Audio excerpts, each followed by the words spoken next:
Good morning po sa inyo lahat. Isa pang muli yugto na ating daily Bible blessings. Pamagat po ng ating aralin ngayong umaga ay, totoo kaya ang mumurahin? Totoo kaya ang mumurahin? Minsan po may nakita ako sa online na isang portable fan na USB rechargeable mini fan. Nahalaga po ay 109 pesos lamang. Ngayon po dahil sa napakamurang halaga, normal lamang na tayo magduda o sa kalidad at tibay nito. Tuwarin mamaya ito o sa ating biging tunay na Kristiyano at alagad na ating Panginoon Hesus.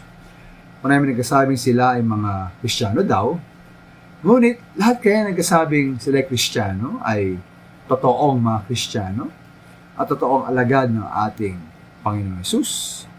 Sa Luke po 9, verse 57-62, meron po roong tatlong taong nakausap ng Panginoong Hesus ukol po sa pagsama o pagsunod sa Kanya.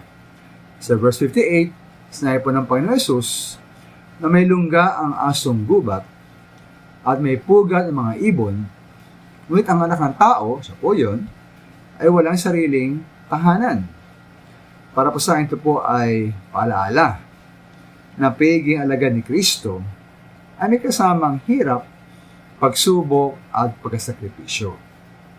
Ngayon po sa verse 16 naman, sinabihan po ng Panginoon Hesus ang isa na hayaan niyang ang mga patay ang magpalibing sa kanilang mga patay.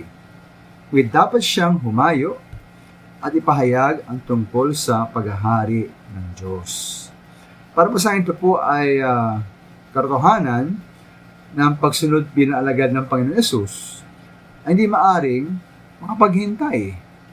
Dapat tayong sumunod agad-agad at ngayon din. At panghuli mga minamahal sa verse 61, sinabi ng Panginoon Hesus na ang sino mang nag-aararo at palingon-lingon, hindi karapat-dapat sa kaharian ng Diyos. Ng pagsunod po bilang alagad na ating Panginoon Hesus ay dapat may sadyang pagtutuon o focus. At yung pagsunod sa ating Panginoon Hesus ay ang dapat na top priority sa ating buhay. Ito ay dapat walang karibal sa ating mga pinapahalagahan sa ating buhay. Kaya totoo bang tayo mga Kristiyano? Totoo bang tayo mga alagad ng Panginoon Hesus?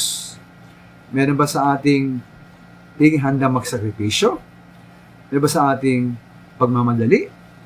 At meron ba sa ating pag-focus sa ating Panginoon Hesus?